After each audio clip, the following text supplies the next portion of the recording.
All right. Are we good on volume, Llama? Yeah. On volume. I can see it. All right, cool. Welcome back. I am the Great Went. This is Liv. I'm joined by Ghost Llama and Tiberius. How are we doing today, guys? What's up, dude? It is Andy Warhol's birthday, so let's start off with sending a shout out to Andy Warhol, the man who launched 1,000 15-minute careers. 1,000 15-minute careers. Hey, that's better than 10,000 5-minute careers. Yeah, Dave, I made you a shirt. I did make you a shirt. Oh yeah, Dave's getting a custom shirt. Well, no, I made the shirt. I put it in the store. It says "drink" on the front and has the W plus the drink on the shirt. back. Yes, Kev made a drink shirt for the chat, which everyone can wear and we can't see. So, right. There we go. We do have merch. There's a merch link down in the description if you're watching this. Make sure you like and subscribe. Think about going over, checking us out on volume. But let's jump in. Dead 60, the stuff's already starting to pour out. Next week, we're hoping to get some guests on after people have had time. Apparently, you need a lot longer to recover when you get older. And even if the shows were Friday, Saturday, Sunday, people still aren't together by Wednesday. No. Especially if you were there. I had to go back east and all of that. That's a good question. We did hear some... Yeah, Sphere. Apparently, they've signed a 3-year contract for the Sphere, so they owe another year of Sphere shows. Apparently, rumor is. So I don't know. I think it's interesting though, because if that's true, and they do go back to it, I don't know. I'd be really curious to see how it sounds and to see if like the Sphere is really forgiving in a lot of ways, because I feel like the last 2 years there they sounded pretty good. I mean, we talked about even, the way they played those Stevens recently that were phenomenal. And then they went out there and didn't sound like the same band that we've heard at the Sphere the last 2 years. So I don't know if that attributes to the Sphere and like that sound system in there is very forgiving and you're able to really, but I don't know. Not being there posted. That's because Billy Kay is a stand-up guy, and he had to make, and it probably wasn't Billy Kay who said that. It was probably our buddy Benji. I think he runs those accounts there. So through, yes, Billy. But yeah, which was cool though. If you saw, his son Justin was on night 3 pre-show with the guys doing the dead air thing before the show and had a good conversation with them. So it was fun to see. We mentioned this on the after show. It was fun to see the kids like Graham Lesh come out and then obviously Justin at least do an interview, and come out the third night. They brought all the kids out. Yeah. Even Brent's kid. I didn't even realize. I hadn't thought of Brent's kid since that picture of him singing "I Will Take You Home," and she was 3. And what was that? Like 89 or something? Yeah. That's right. That's so crazy. So she's got to be close to 40, man. Yeah. Yeah, I'm not good at math because this morning I said it was 70 years since Hiroshima and it's 80, but that's why they let us do this, because we're not dangerous. We can't count. We can't spell. Critical thinking. Although I will say critical thinking wise, Llama did call the sit-ins would happen more than we did. We were sort of on the fence, especially after that first set. We were like, I don't think this is happening now with the way this is going. But Llama, he called it, and they did do it, and they were phenomenal. Which one was your favorite, Llama? Which one is my favorite? I'm gonna have to go with Trey. It's always fun to see Trey play. Which one? Which I'll do it 2 ways. Which was your favorite opener out of the 3, and then which one was your favorite sit-in with the Dead and Co. of the 3, if they're not the same? I think Sturgill might have been my favorite opener, though. Like, I'm just really enjoying what he's doing now, Yep. Like, the Johnny Blues guys, the bluesy stuff. Oh, man, it's great. It's good. I agree. That was my favorite opener, too. That was awesome. Red-blooded American rock and roll there. That is what you want. It was a perfect opener for that, and it was just a great open in general. So I agree. And I think Trey was definitely my favorite sit-in. I love the Scarlet Fire. We're going to get to in a second, but I loved watching him and Mayer together play, and it just felt like so appropriate. Why don't we hit the first topic? Because John made a comment about playing that. He did an Instagram. Are we going to show the Instagram post? Yeah, we can bring it up. All right, let's bring up the Here we'll Instagram go. post. Add it. The highlights of There it he is. described performing with Trey Anastasio as a full circle moment, nodding back to Fare Thee Well, and the lock was instant. And then my favorite line is Trey has an ear to fretboard data transfer time. Yes. I know. That's I love such that a John little Mayer statement. that statement. I know that was exactly. I personally really like the end though, where he says, "I'll never come close to playing like Jerry, but if I can somehow get you closer to him and the spirit that he created 60 years ago, then I suppose I've done my job. Thank you for accepting me." That's very heartfelt. Like that's really cool. Like I felt like that was a really cool, and the whole message was great. But it's funny to hear him kind of geek out. Yeah. Playing with shout Trey. out to Kreutzmann. Fantastic. And the stuff about Graham. Yeah. Good for him for calling Graham out. That was a good post. It was a good job by Salami putting that out there. Like I'm impressed. So that's cool. And how he says he'll always be a guest. And I will still say this, even though I was not as big on Mayer this weekend as I was in 23 after watching a whole tour. Yep. We gotta go back to this one.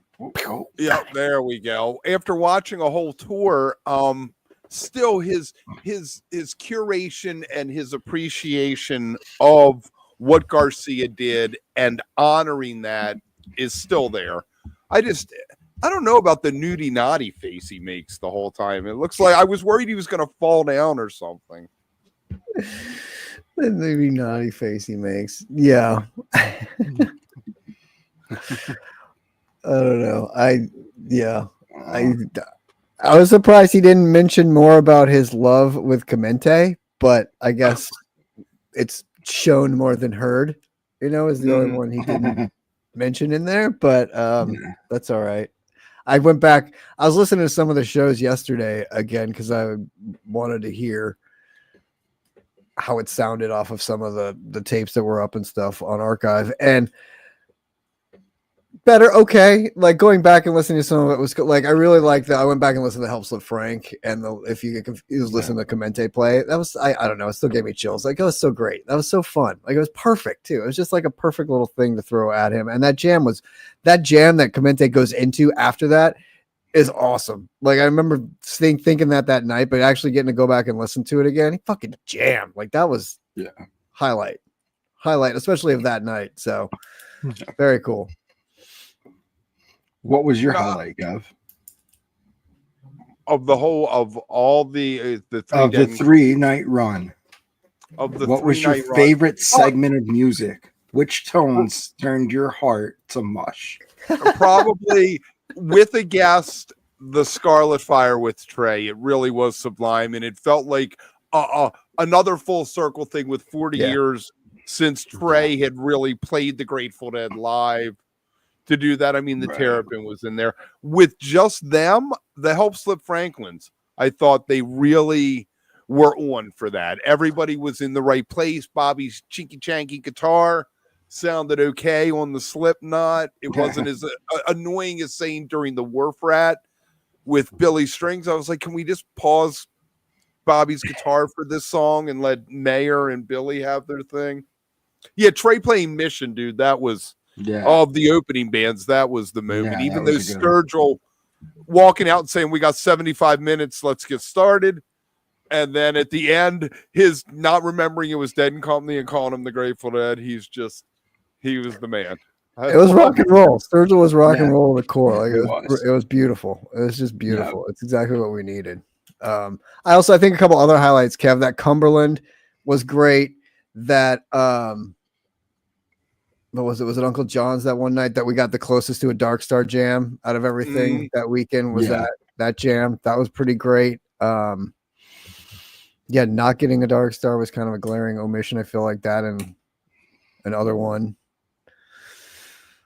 Well, I don't know. I thought Sturgill's Morning Dew was pretty epic, though. I was very thankful. I mentioned that on the show that they didn't have Bobby sing that song and ruin it for me, so to speak. So I was glad Sturgill got that one. That was awesome. So yeah, the box play and estimated.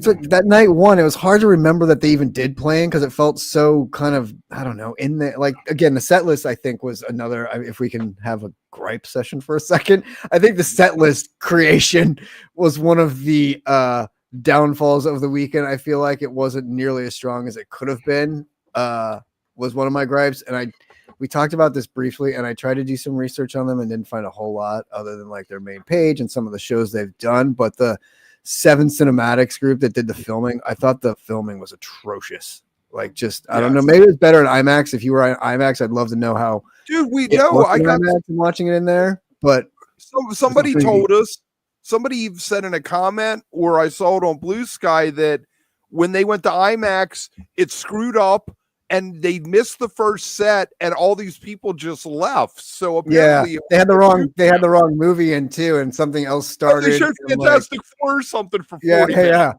Yeah. So I don't even know. That was one of the bad. I heard a couple good things, and then we did hear that the one bad thing from some. Yeah. So I don't know. But overall, those are 2 of my complaints, I think.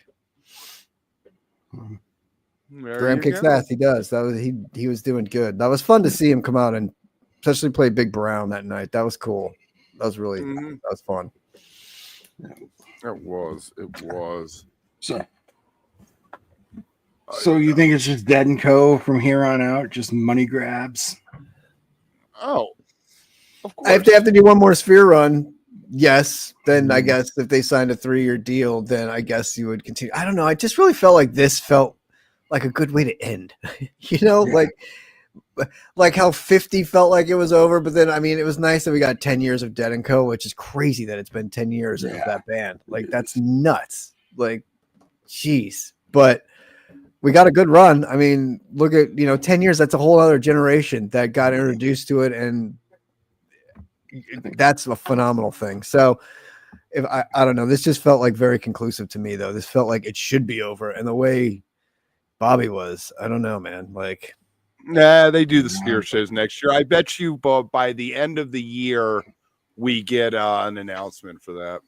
It's a long way away, man. That is a long way away. A lot can happen. Kev's hoping you won't remember when he's wrong, but he's got the clip queued up if he's right. Yes. I need to figure out how to start cutting those clips because I'm more often right than I am wrong. Yeah. Is all I'll say about that. Right. Sure.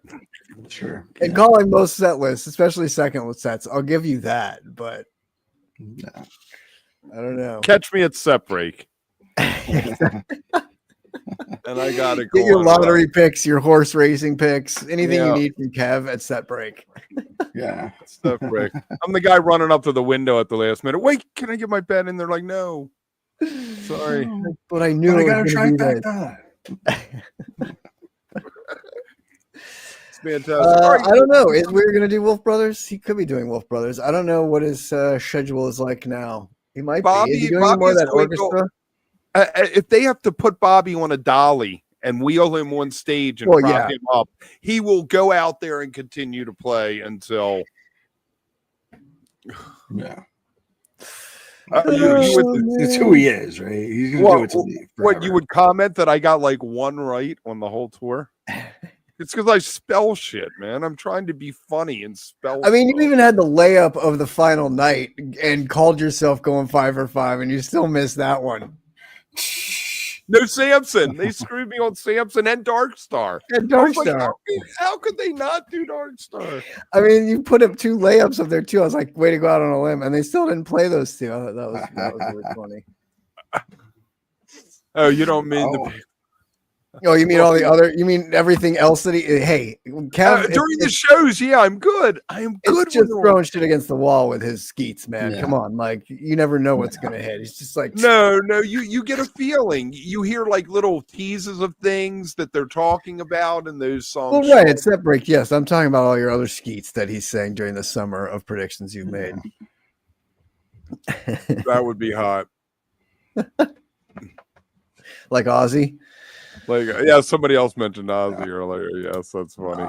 That would be great. All right, you want to talk Heart of Town?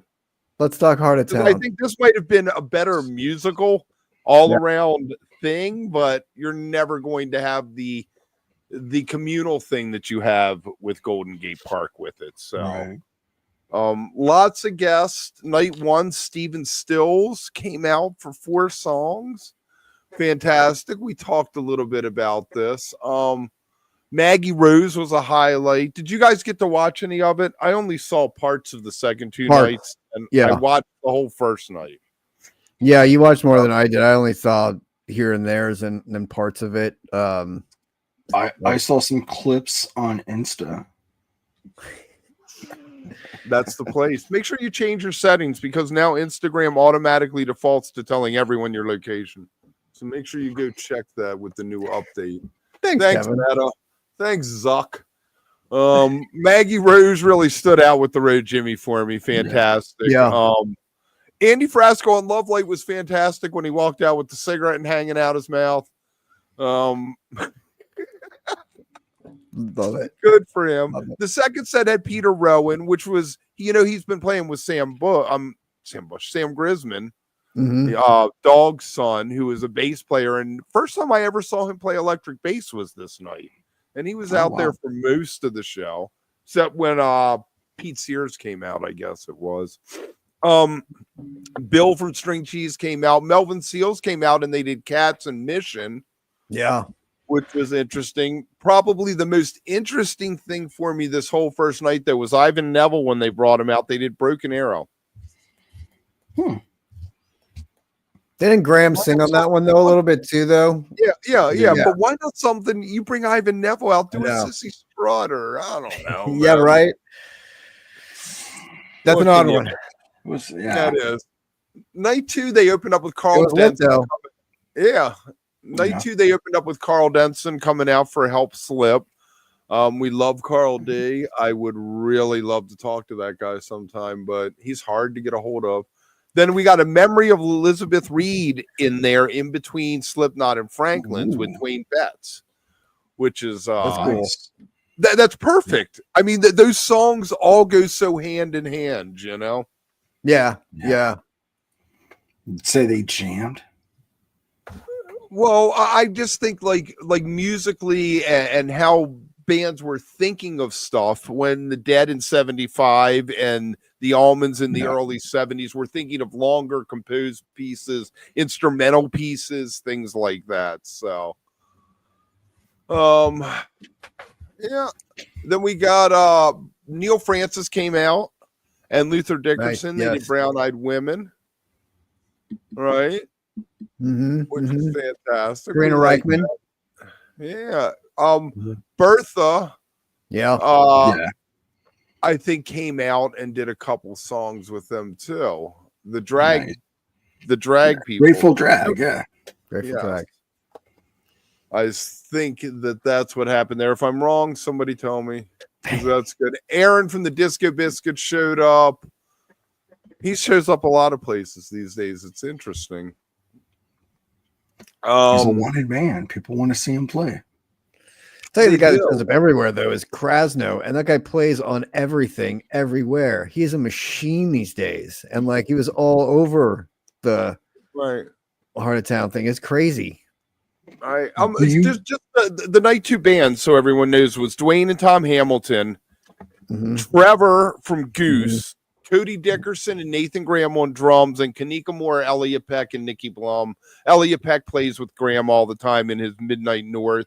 Nikki Blum, obviously, we used to be married to Tim Blum from Mother Hips. She had her own band. She has some really cool videos of her in a van doing like Hall & Oates tunes with like a little blow-in keyboard that you play and things like that. So that's what the band was there. All right, should I get to the third night too? Yeah, because isn't that when Karina played? Karina Reichman was there. We had Jackie Green and Krasno, Eric Coombs on bass, Medeski and Steve Mollitz. Steve Mollitz used to be in Particle, and Cotter Ellis and Adam Deitch on drums, and then Elliot Peck again on vocals with Natalie and Jennifer. Yeah. They're busy that night. That's awesome. Right. Stuart Bogey came out, Robert Randolph for Truck and Michaela Davis. did lead vocals on After Midnight, and then France, and I believe also on France is where we got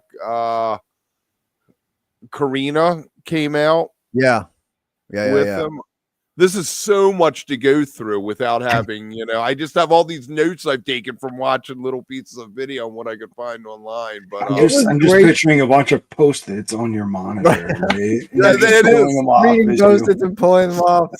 I'm that guy. Awesome, though. Like, what a great. We knew it was going to be good, right? Because of everything on it, and I think it really lived up to it. I'm curious, Kev. Did we hear anything of how the Axios Tilt stuff went?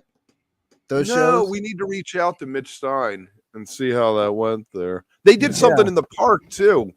During the day, it had Melvin came out one of the days, maybe Sunday during the day. That's cool. So, I'd love to know if anybody went to that. Saturday, second set, Lesh he popped on the bass, and they opened with King Solomon's Marbles. Now, here's where we get into, for me, the main issue with Dead and Company is you don't get those gems. It's very much songs with vocals beyond Slipknot and the hits. You aren't getting this like Phil Lesh would do Blues for Allah. Not that I want to hear Dead and Company play Blues for Allah, but I would love to hear a King Solomon's Marbles, in the middle of something. Right. Completely. And of all the things they pull out like that, I feel like there is room for, like, that's one of those things that I'm surprised because they did get deeper into the songbook as they went along, especially when Matt was still there, but the ABBA minute. Yeah, that's one of those things. They played it. Oh yeah. See, Dave says they played it, Kev. What, King Solomon's Marbles? Interesting. I'll have to check that out. I did not realize. I mean, I know they played Karina like twice in like 2017 or something like that. So yeah, it's totally possible. But why isn't it there? Why isn't a Karina there or something? I mean, that's to give you something to talk about, Kev. Bobby was like, Kev needs something to complain about. Let's not play these songs. Right. And well, check this out. Zion Godchall played with Graham Lesh. Why wasn't Zion on stage? Brent's kid was out there. That's a little weird. Maybe they declined, right? They're like, no, I don't want to be up there. Maybe he didn't want to be up there. You don't know. Yeah, man. Jay Lane. Yeah. Jay Lane. God bless him. Not everybody wants to be in the spotlight. Look at Bill Hader with SNL 50, right? Or known for, that's right. Or yeah. Fair. You don't know. Fair. Yeah, they were missing a bunch. Not all the kids were there, but he wasn't he was like there. He just wasn't up there, is what you're saying, though, right? Yes. Yeah. So he wasn't up there for the picture, right? Whatever it was. So maybe he was working the camera.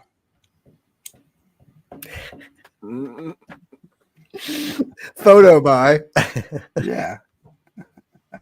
That's his contribution. I like that. Yeah. Good. It seems good. I'm going to look for more. I wonder if it's all up on Nugs yet. I heard that it was all going to eventually be on Nugs. The merch table. Yes, make sure you get some merch. We have merch now. No, he was saying that's probably where the other dude was. He's saying that's where he was working. They put him on merch. Yeah. There you go. All right, so Eggy is now an Oregon trio. They no longer have a bassist. Yep. Which is interesting. I mean, beyond us just reporting on the fact that Mike Gordon said that, he was going to step back. This whole little tour with Mo that Eggy is doing now is through the 15th, I guess. Huh? Mike Gordon. Mike Gordon. I mean, Mike Goodman. Sorry. Mike Goodman. Why don't you just say Mike Goodman instead of asking me to correct myself? I didn't know his last name. Like, I was about ready to ask you, is it the close? Same it's name? very close, though, so you can see where the brain... I can see where he got it. Yeah, right. I was just where his brain goes for that. Shit.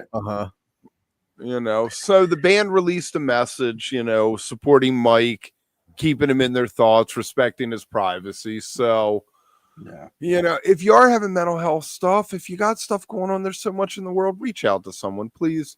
We don't want anything, bad happening. But I was thinking back to, like, didn't we go through this with Dean Ween?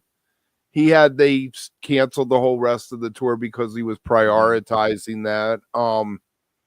I feel like Jordan from Spafford, when he first stepped back after the accident, that was part of it. And I love that these people have the strength to step up and say this, because, it's one thing if you're like, I got cancer, I'm dying in 2 weeks, then it's like no big deal. But if you're like, I'm having mental health issues and I just can't deal, people look at that differently, and it shouldn't, because if your head isn't in the right place, nothing else is going to work. So I think it's also interesting how much of this we've seen lately, especially with some bands and things where it keeps and it's really kind of in these rising phases, where they're kind of starting to get what you hope is what they wanted, but it comes at sometimes at such a price.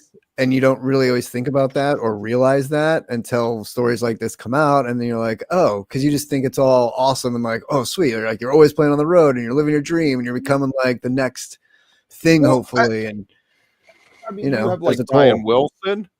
Brian Wilson obviously disappeared for a long time. Sid Barrett from Pink Floyd. I mean, they had to kind of just one day the band wasn't there when he showed up for practice. Right. Yeah. But it's I would say Edward's comment in the chat, I would say reaching out is productive. Like there's somebody you can reach out to. Mm-hmm. I wouldn't say it's counterproductive, I guess. Yeah. If you don't vocalize what you're feeling or what you're thinking, nobody can help. But you got to remember, like, thoughts aren't facts. Those are just feelings. So you just got to let them go, right? Yeah. And I'm not very, I often I've learned to just listen to people, because my advice is always like, do what I do. Just tell that other voice to shut the fuck up. But it isn't that easy for some people. I mean, listening without, just listening is probably the best. Well, having kids taught me that. Having kids that were girls taught me that. They aren't looking for answers. They aren't looking for help. They're looking for you to listen to them tell their story, because that's how they figure it out. I mean, not necessarily just women, but with girls, I feel like it was something I really had to learn. Obviously, I wasn't good at being married.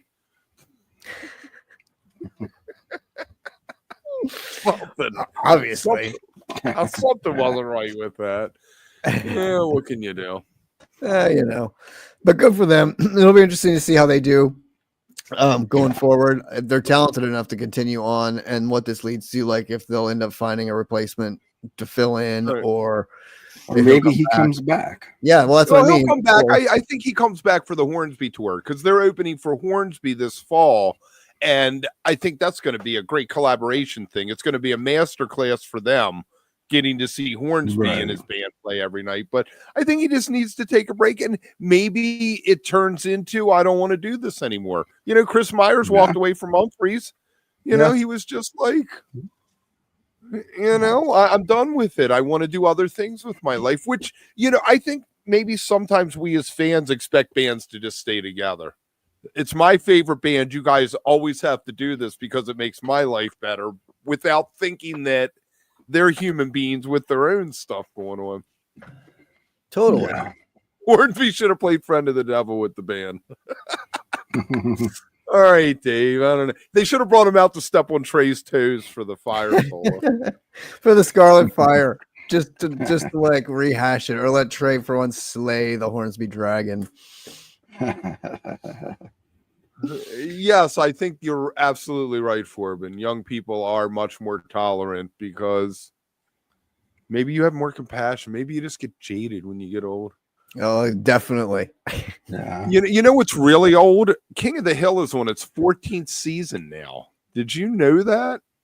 Well, it was dead for a while. I was gonna say it left for a while, so it came back. That's what's crazy. Is like it's back. Like all. No, have any of you watched it? No. I've seen I've seen King of the Hill. It's funny. Like I've seen enough episodes to know that it's funny, but like it wasn't religious watching for me. Right. So I knew apparently when you watched it on the 4th the other night, at the end, it said Billy Strings, and he redid the end credits, Yahoo and Triangles. So that's fun. That's fantastic. Good for him. Good for the band. Yeah. And they had a drummer on with it. So it was his regular band plus Jamie Dick, who was a drummer, another banjo, Russ Carson, and a fiddler, Billy Contreras.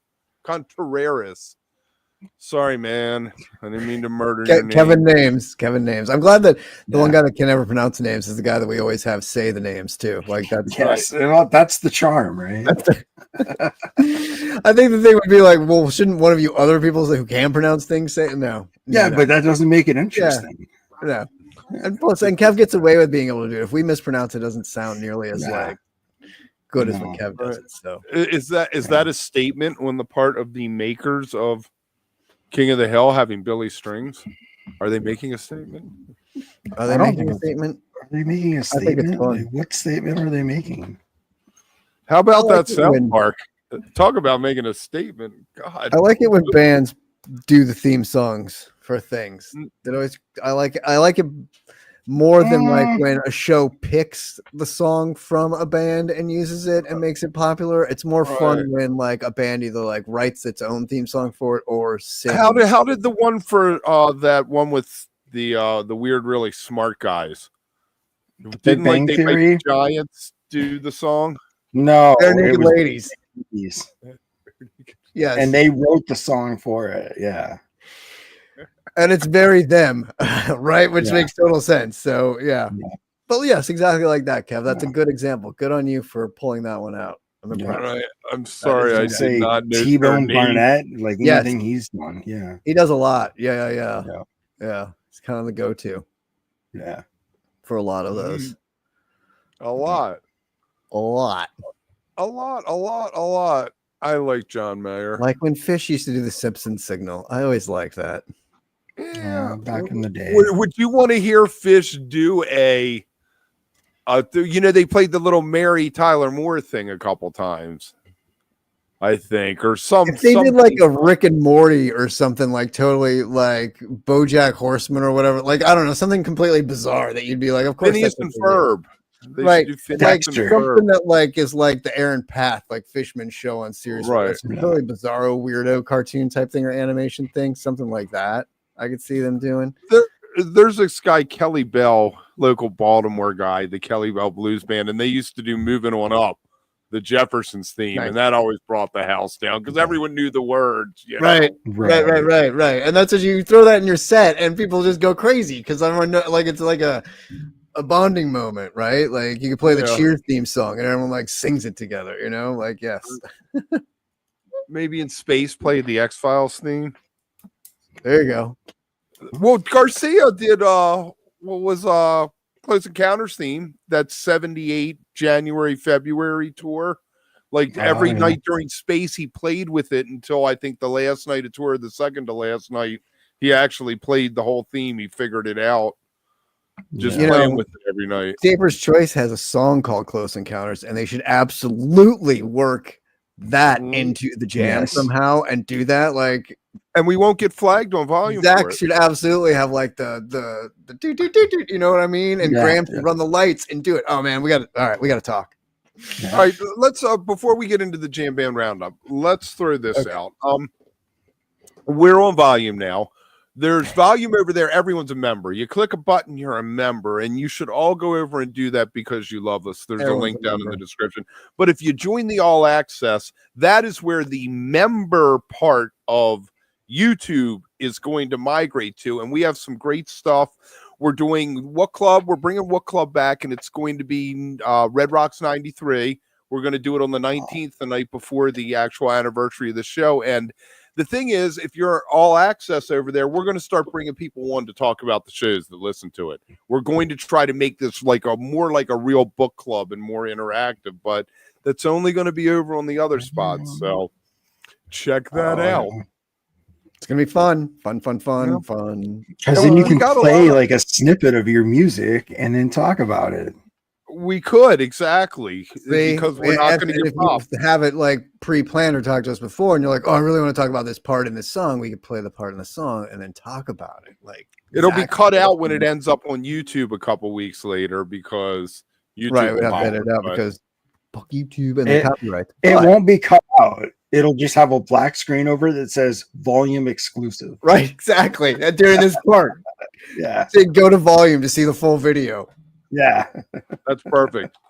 That's perfect. We were going to do an announcement video. It didn't happen. We'll do a lot of those actually. Those will be fun. You can Yeah. always do that with like the cliffhangers, like right in the middle. Like we're gonna be like, "Oh man, can you believe this happened?" And then to find out what happened, go to volume.com.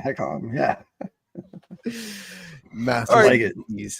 There you go. And if you're still on YouTube, you like YouTube, like and subscribe over here. We're still going to be hanging out here. It's just we're going to be moving some of the more interesting, interactive, live interviews, things like that. Most of the furniture and everything will be over there. There'll still be like a patio set over here that you can couple like, hang out beanbag on, chairs. have a couple cigarettes on, but like most of the cool shit will be over there. Right. Well, we're going to be serving cocktails and whores divorce over on the other side. So. Right. Divorce. All right. So, a few things. I don't know if you guys have seen this. You're probably going in cold to this. Kofi Burbridge, OTL's brother, died a few years back. Every year on September 19th, they do a day of service honoring his legacy through community volunteering. There's a registration up on the Tedeschi Trucks band site. If you want to go, it's open now. And there's going to be volunteering opportunities in 26 cities as part of this: Atlanta, Boston, Chicago. We even got a Fort Wayne, Indiana, all the big ones, LA, Nashville, all the big musical places, DC, all across the country. It's hosted by Tedeschi Trucks Band in partnership with local nonprofits in each of the cities. And I just think this is just an incredibly beautiful thing that they're doing. I mean, wow. It's awesome. It is. We need more. I love it. I love that they're doing that. I love who all is a part of it. It's such a cool thing. Like it's really special. Good for them. And it's the dates of the places. It's very unique because of where all it's located at, which is cool. No. Well, here, let me ask you something, William. Better bass solo in a TV theme song, Sanford and Son or Law and Order?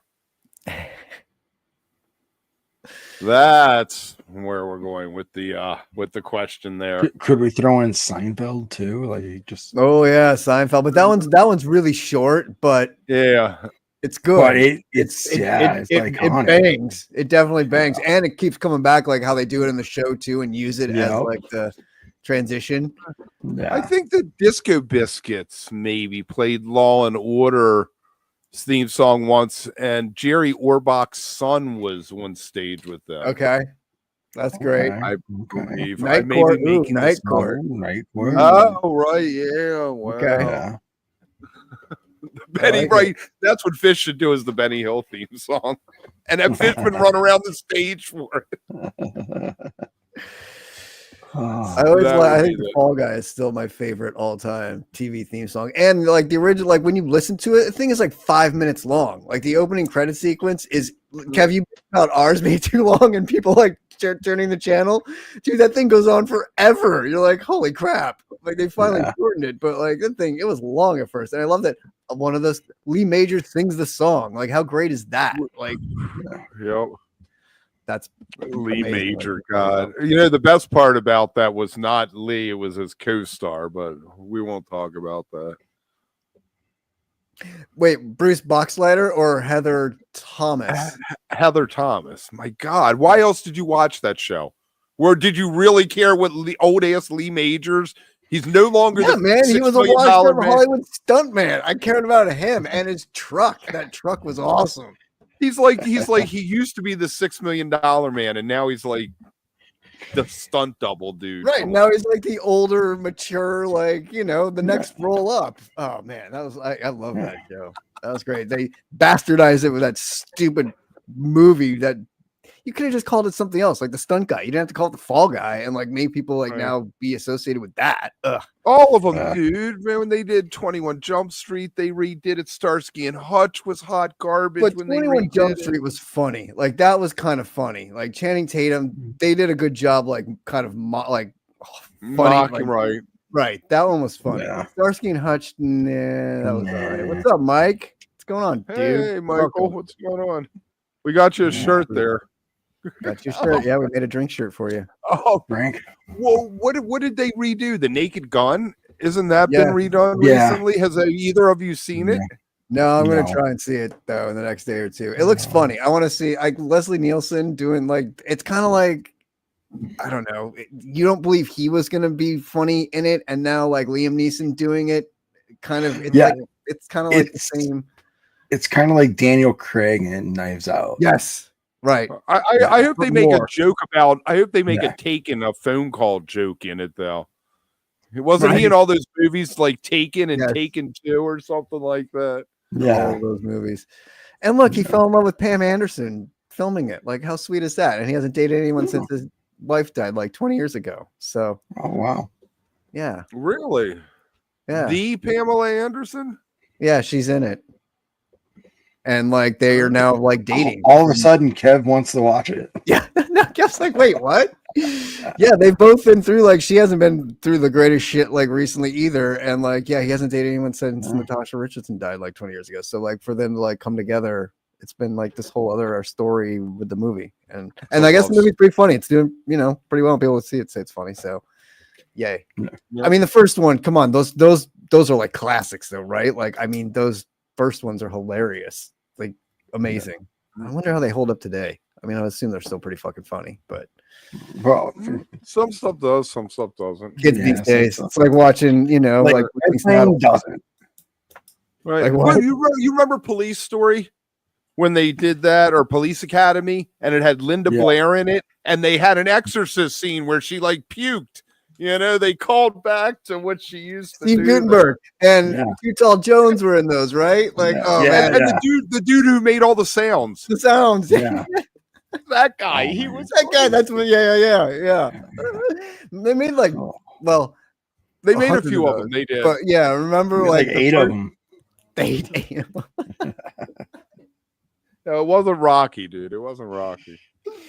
Oh, Police Academy movies, man. Those were that Rocky 5 was high quality comedy back in the day.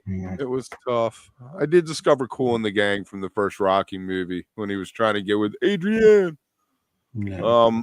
So Dave Mathews played for the first time in 30 years in Montana doing solo acoustic sets at Wildlands Music Fest, which we missed. We did not catch Wildlands Music Fest.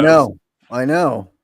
So wait, he hasn't played in Montana for 30 years? Is that what you're saying? Yeah, it's been 30 years since he played that. So wow.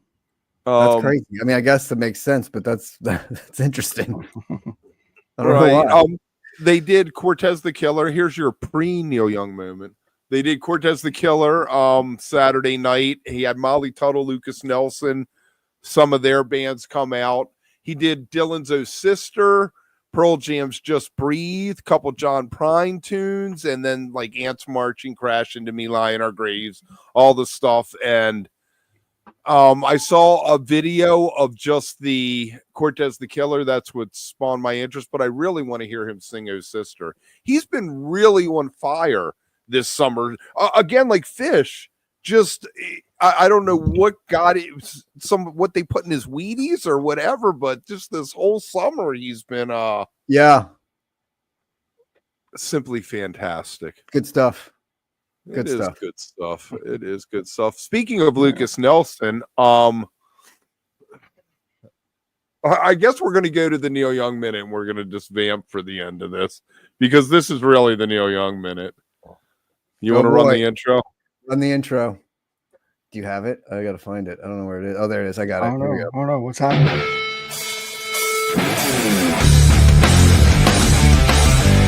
The Neil Young minute. All right, so I still think it should be a 2-minute theme song for a 1 minute. Right. Just like we were just saying with the Fall Guy. We should totally extend it out and play it. Yeah. Well, okay, so Promise of the Real, Lucas Nelson's band. Most of them are on tour as the Chrome Hearts right now with Neil Young. And basically Lucas did an interview and he's like, yeah, that band's done. Neil kind of stole my band from me. Stole the band from him. So, and that's your Neil Young minute. Anyway.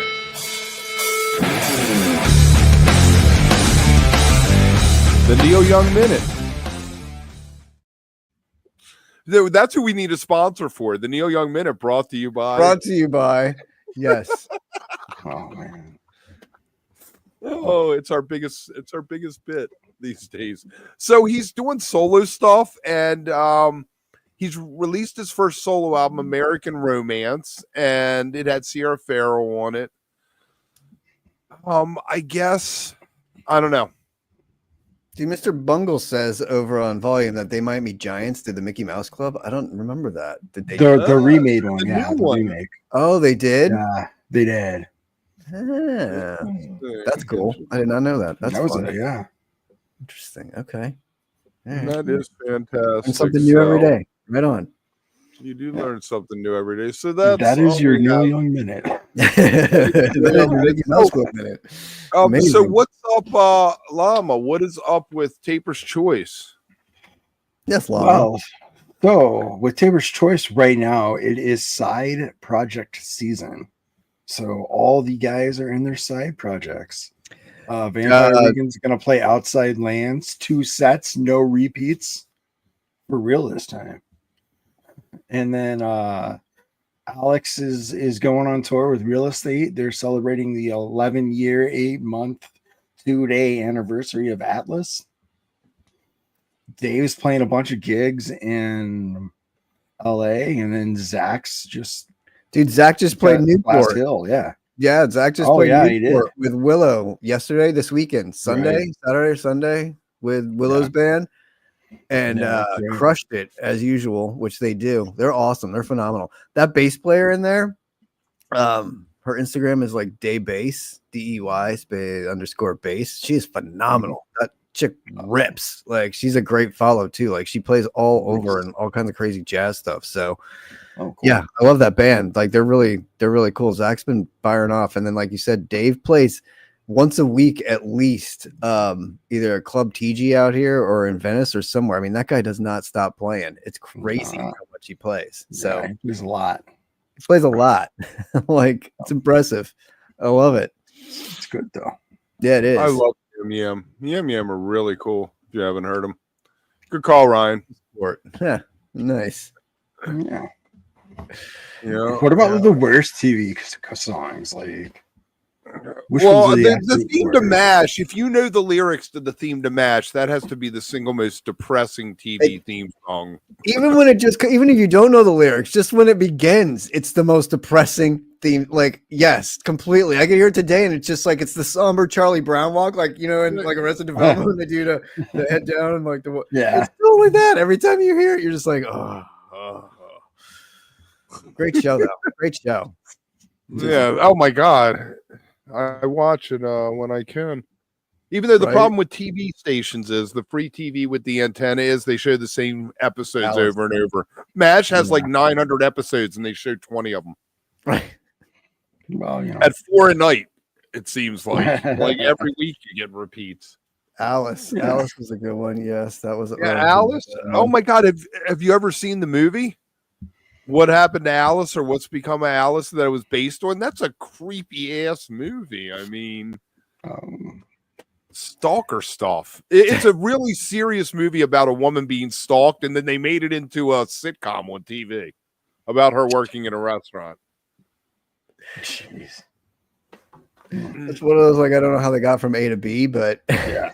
Right. I mean, stuff like Urkel, you guys might shoot me, Urkel and Family Matters or Family Ties or whatever. Dude, that was a banger of a theme song. No, dude, God. Family Matters, the TGIF Friday night theme or whatever they had, and it was like Step by Step. Step by Step, yeah. All those songs, and they all have those songs, like all those songs. Yes, Exactly. Flow was the real. My grandmother used to say that, and I was like, Grandma. She thought that show was funny. Yeah. I'd say How You Met Your Mother had the worst theme song.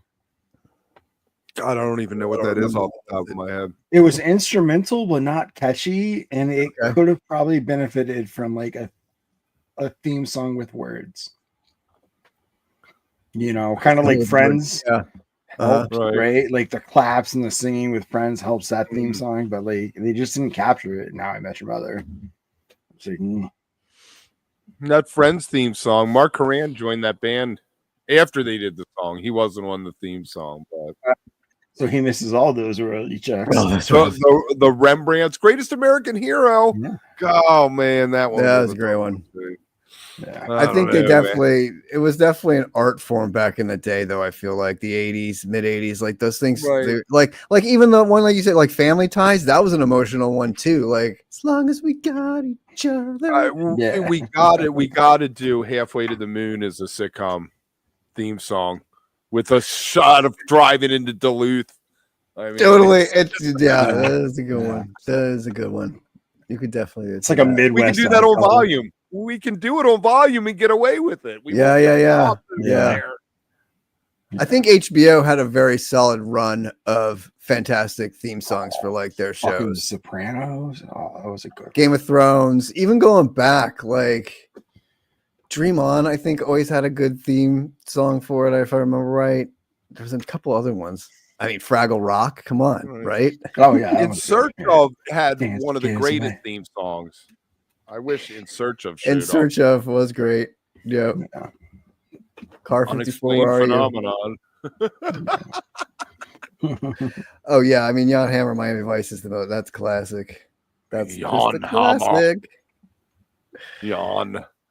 Moonlighting. Oh man, I just did a whole Moonlighting binge on once it finally got on Hulu. You know, one of the reasons I think we mentioned about this that it took so long was because they had so many licensed songs in the show that they had to get licensed. Oh yeah, probably to be able to do it. Yeah, exactly. Tom Waits for The Wire. Yeah. Man, if Tom Waits' voice gets any lower, no one will be able to hear it.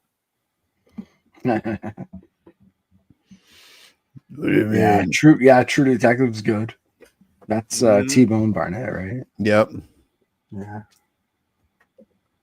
T-Bone.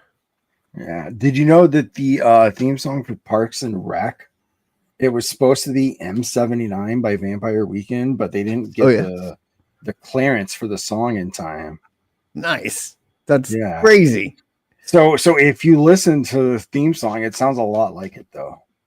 Like it's very of that vibe with the violins and everything. Yeah. I'm trying to think of it. Yeah. Well, that's funny. That would have been, In 5 years, are you going to get any theme songs that aren't written by AI?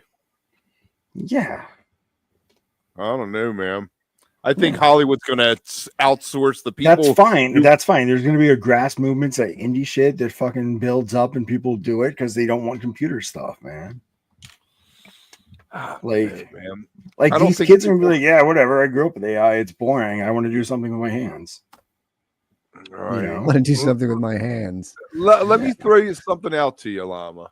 So we have the AI songs created. They're huge on Spotify. How long before they hire musicians to learn the songs and go play them live? Why not just program a robot to do it? Because that would be expensive. It's a lot cheaper to hire some guy who really wants to be on stage. But it's a lot easier to reprogram a robot to learn new songs. Right, over and over and over and over again. Yeah, a robot can tour 365, man. Robot never needs. Yeah, make them animatronics like the fucking Chuck E. Cheese dolls. That's it. Yup. It is, and the thing where they wanted to capture people. You work on my movie, I own you forever, and I can reinsert you in other movies. An AI version of you. Yeah, that's why you don't let them scan you. Do any of that. so you can't be used in perpetuity forever and ever and ever in things you don't want to be in, like weird Japanese commercials. I think where you're like, just put it all over my face, and you're like, I never said that. They're like, well, we have it right here, just like your voice, Kev, on the AI machine that I use. Oh, that's so weird, man. You sent me that thing, and the more I listened to it, I was like, the more that doesn't sound like. And it's improving every day. So I haven't even tried it lately. I need to enter more of you into it and see where we're at now. So Kev bot. It does not pronounce the word water right. Wait, what, Llama? I was going to answer a question that's in the chat. Uh-huh. Okay. Shoegaze is given to a style of rock where the guitarist constantly is looking down at his pedals, fiddling with them and playing with them the whole time instead of looking at the audience. So hence shoegaze. All right. And that's why Trey has a little sticker on his gear, on his pedals that says look up, because he doesn't want to be accused of being a shoegaze artist. Shoegaze. That's fantastic. All right, so over the next couple weeks, there's some stuff you're going to want to look for. We have Gary Waltham coming on. We're doing an interview with him next week. If you don't know him, he's Neil's Castle's manager, used to be, and he has a whole book coming out, or it's already out over on the Royal Potato, and an album of all these Neil Castle demos and early songs that the stuff they've released is just simply fantastic. That guy was such an incredible songwriter, and this goes back, it's a throwback to Mike Goodman stepping down. You know, we all know what happened to Neil, and really sad. We also got Bob Minkin coming back on to talk his Phil Lesh book, reminisce about Phil. It's been, you know what, almost a year. What was that? Was last October he died, so it's coming up on a year. And we've had Bob on before, and he just had all these pictures. If you saw that episode, so many good pictures, so many good pictures, and so many good stories. Yeah, simply fantastic. And then next week we're also talking to Brian Murray from Dogs in a Pile. So I finally get to talk to my band I might like more than Eggy, of the two, I think, front contenders for the next breakthrough band there. Yeah, I think so. That'll be fun. I'm looking forward to that. Tabor's Choice next breakthrough band. Choice doesn't tour enough, dude. Dogs in a Pile's out there doing 150 shows a year. Hey, man. It's not the quantity, it's the quality, Kev. Yeah, but you can't do it. You can't become the next big thing if you only play a couple times a year. That's not true. Frank Ocean became the next big thing. He's only put out like 2 albums. Yeah. When was he the next big thing? I don't even know who this guy is. 2012 when he dropped Channel 2012. Orange. Yeah. Channel Orange, is that the name of the album? Yeah. Is he a singer? Yes, or he is a guitarist? He's a singer. No, he's an R&B Frank singer. Ocean, not Billy Ocean. No, not Billy Caribbean Ocean. Frank Queen. Ocean. Remember Caribbean Queen? That was a banger. And the one they did for the remember Dancing Queen? That's sequel to sequel to Romancing the Stone, when they did the theme song to Jewel of the Nile with Billy Ocean. Yeah. Jewel, what was the original one? Romancing the Stone. Romancing the Stone. That was a great movie. They should remake that. They should remake that. Although that one's pretty close to a perfect movie. That one's pretty great. The alligator. Yeah. The alligator boots at the end. Great. Sorry if you haven't seen it. I just spoiled it for you, but it's your own damn fault. It's a 50-year-old movie. Michael, Christopher Cross was a weed dealer. I really want to interview Christopher Cross to hear about him swinging weed before he started making it big as a musician. You know, he is the only guitarist who sat in for Richie Blackmore with Deep Purple. Richie Blackmore got sick at a California gig. They were looking for a guitarist, and they called Christopher Cross up before anybody knew who he was, and he sat in with the Deep Purple show that night. So that's it, man. Like, when the going gets tough. Yes, Kevin, that was that song. When the going gets tough, the tough get going. That video, that song was better than the movie, actually. That was one of those instances where, like, the song outweighed the movie for sure. 99 Red Balloons, that was a banger. And the cool thing about that song was when they did it in German, too, and released it. Yes. And it was like 99 Luftballons. It started in German and was re-released and then in came to English. America. Right? No, Yeah, I knew it was something like that. Yeah. Right. You know, And some they of those. translated it. Yes. I'm losing Get into the my song car. off. Get out of my dreams. Get into my car. Yeah. Wasn't that in what was the License to Drive with Corey Haim? Oh, okay. And isn't that a young Heather Graham in that too, who plays Mercedes? I think it is. I'll have to IMDb that, but I'm pretty sure it's a young Heather Graham that plays like his girlfriend in that. There 80s it movies is. did have the best music ever. I mean, yes, between the Kenny Loggins soundtracks and then just everything else, like, come on. And Fish does such a great tribute to that with I Always Wanted It This Way. Yeah. The girl in the trunk, yeah, the girl in the trunk. I want to Yeah, hear that's Fish do my Axel F. Maserati. That looks just like my Maserati. Heather Graham. It was Heather Graham. I thought so. Yes. Rock me Amadeus. Rock me Amadeus. After the Fire's version of Der Kommissar is better than Falco's. That's all I'll say about that. Falco. Oh man.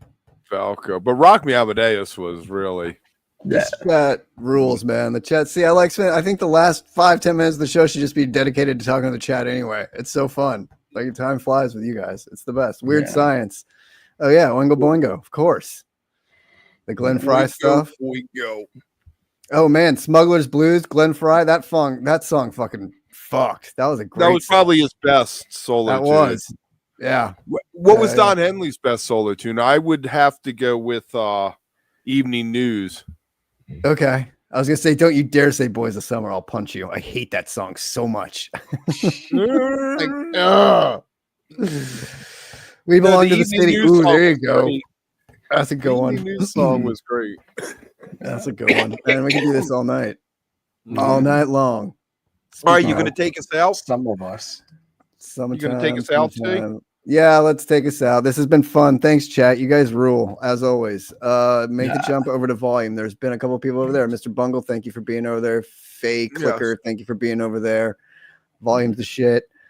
Thanks, guys. We will see what do we got this week, Kev? What's next?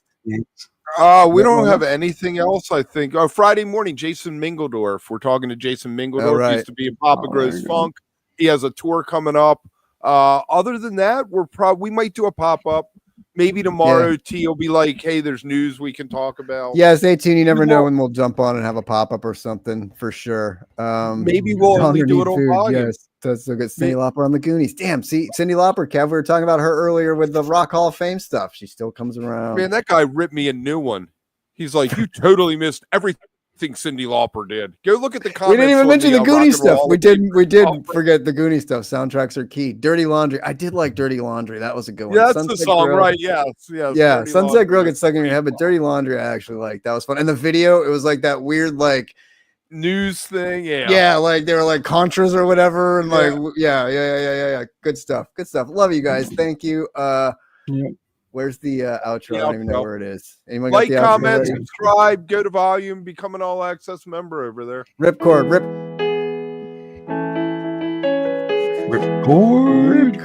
That wasn't a ripcord. That was a good one though. It's everyone's favorite part of the show. All over my face. That was fun.